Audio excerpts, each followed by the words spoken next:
Olá pessoal, meu nome é André e eu vim aqui para contar um pouco da minha história para vocês. Em junho de 2018, eu fui diagnosticado com leucemia. Eu vinha na minha rotina normal de trabalho e umas 2 semanas antes de ir no hospital, eu comecei a sentir um pouco de febre, algumas dores de cabeça, mas não me parava, não era o suficiente para achar que eu estava com algo a mais e de repente para o hospital achava que era uma simples virose. Fui tocando a minha rotina de trabalho, eu era da área comercial, então assim, aquela rotina frenética que eu gostava muito, mas teve um determinado dia que eu acordei com a pressão alta. Então eu não tive escolha, né? Dessa vez eu tinha que ir no hospital, fui na emergência achando que também era uma simples virose, mas com um simples hemograma, o médico o plantonista já viu que era algo grave, já sugeriu eu ficar internado, mas não me disse nada. Eu achava que era só só não, né? Disse que era uma doença, possivelmente uma doença no sangue, mas não me abriu muito. E eu sem saber, sem ter muita noção, fiquei internado, minha esposa foi para lá. Mas no mesmo dia à noite, já internado, veio um hemato e de forma bem direta disse que sim, eu estava com leucemia, no mesmo dia.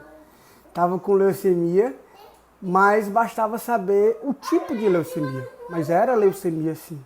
E a gente assim não conhecia, o mais difícil foi do diagnóstico é você não conhecer muito da doença, você não ter acesso a esse tipo de informação, até porque câncer era o tipo da coisa que você só achava que dava na casa do vizinho ou alguém muito distante, você via na televisão, você nunca ia achar que dava na sua família, muito menos com você. Então, eu só tinha conhecimento de leucemia em ter visto a Carolina Dickmann raspar o cabelo na TV. Era a única coisa que eu conhecia. E assim a gente foi tocando. Foi um susto, foi um baque para mim, para minha família, por ser câncer, né? A palavra câncer sempre assustou todo mundo. Então, mas daquele mesmo momento, Deus me deu um fator importante que foi a inocência. Porque em um momento eu fiquei, vou morrer, não sabia muito bem o que era a doença, eu sabia que era grave, mas eu não sabia se era tanto, né? Como é que estava minha situação atualmente. E 96% das minhas células eram cancerígenas, mas ainda assim eu não sabia muito bem o que era isso. Mas já desde o início eu sabia que ia ser necessário um transplante de medula pelo tipo da minha leucemia. E de imediato, pouco tempo depois, a gente já começou a quimioterapia, né? Então já me falaram que eu iria precisar de um doador para fazer o transplante. E já como eu tenho 2 irmãos, existia a possibilidade de um dos irmãos ser compatíveis comigo, 100% compatíveis. E foi feito os testes, mas infelizmente não foram. Cada um era 50% e não era o suficiente para o meu transplante. E aí naquele momento começou uma verdadeira caçada, né? E eu já internado, a minha esposa foi numa ação que o Hemocentro do Ceará estava fazendo num colégio da minha cidade. E ela levou meu filho e meio que para estimular o pessoal a se cadastrar como doador de medula óssea, né? E de forma despretensiosa ela colocou uma plaquinha nas costas do meu filho, na época ele tinha pouco menos de 1 ano.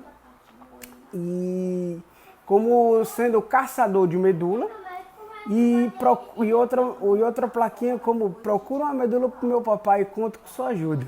Aquilo dali sensibilizou muita gente. Ela postou nas redes sociais e tomou uma proporção enorme, porque ver o filho ajudando o papai dele, tentando salvar a vida do pai, e naquele momento as coisas se inverteram, né? O pai já não era o herói do filho, era o filho que era o herói do pai.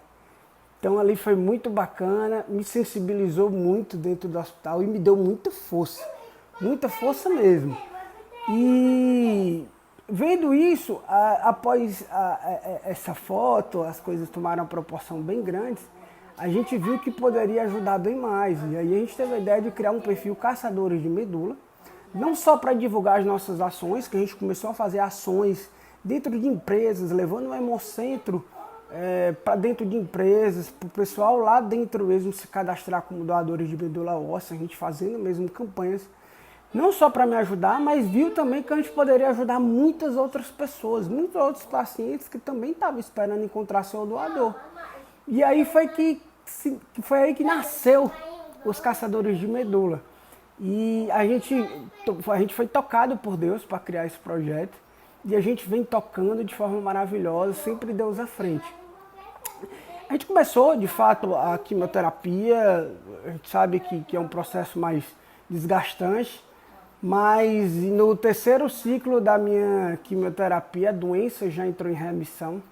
Eu já estava curado do câncer, não tinha mais doença no meu corpo, mas eu ainda não tinha encontrado o meu doador. Então a gente continuou a procura e no quinto ciclo de quimioterapia veio a grande notícia. A gente tinha encontrado o meu doador e foi uma felicidade tremenda, né?